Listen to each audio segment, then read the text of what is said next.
I'm Nora, 28. Last Thanksgiving, my family kept my old assignment: clean, smile, disappear. Sabrina, my sister in scarlet, sloshed wine, pointed the empty bottle at me. "You're good at this." Laughter fluttered.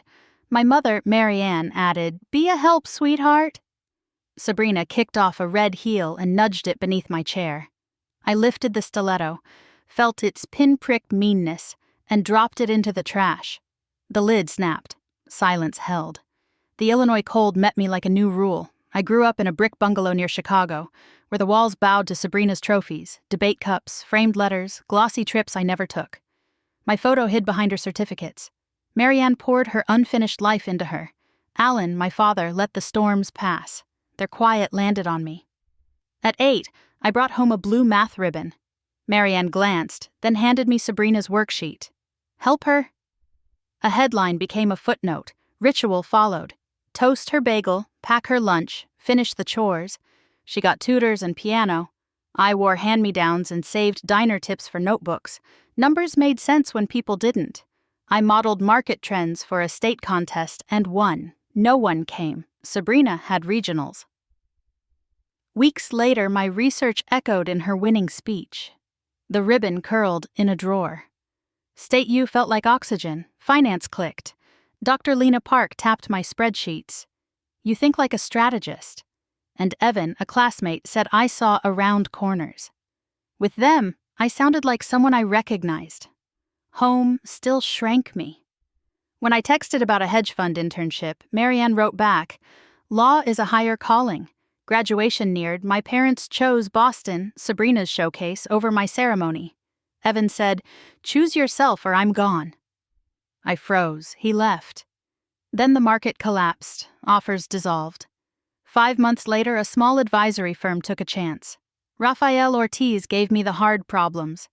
After hours, I kept quiet books, funneled spare dollars into a hidden account, and played broke at home. 3 years on, Seattle called with a senior offer. I said yes. By 26, my portfolio crossed $500,000. A week after this Thanksgiving, my phone woke to 45 missed calls. Marianne whispered, "Something's wrong with Sabrina." I turned the screen face down and opened the life they never imagined. Aunt Rhea finally reached me. Sabrina's license is suspended, lawsuits stacked, cards maxed, the condo's bleeding fees. And Alan, he needs surgery. Insurance says no, the house could go. Her tone already spent my money. They'd called me useful. Now the invoice arrived.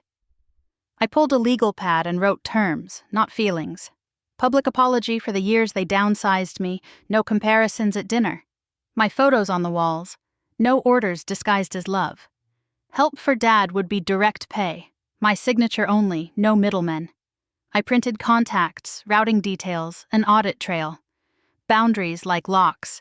I booked a red-eye with a carry-on of paper. When the plane touched down at O'Hare, December light cut thin as ice.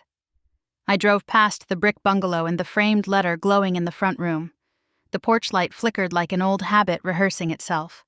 Inside, I didn't sit. The chair by the sink was waiting for the version of me that used to. Marianne's smile trembled. Alan looked smaller. Pain made him honest. "Can you forgive, forget, and help?" she asked. "I'll help Dad," I said.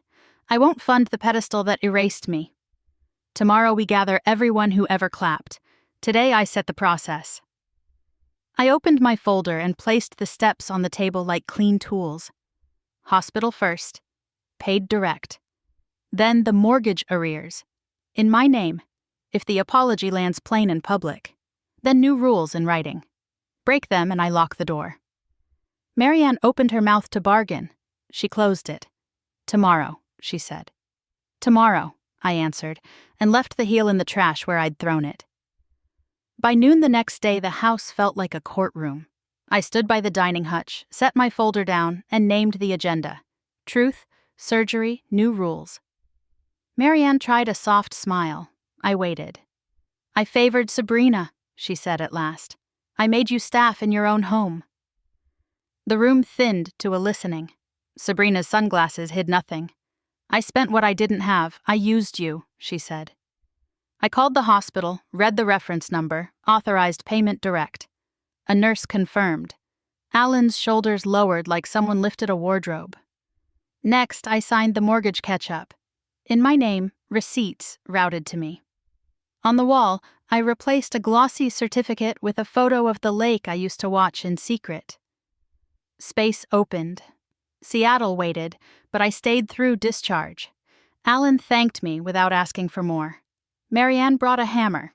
Together we rehung the house, leaving blanks where proof had been. Sabrina worked out a plan with her creditors.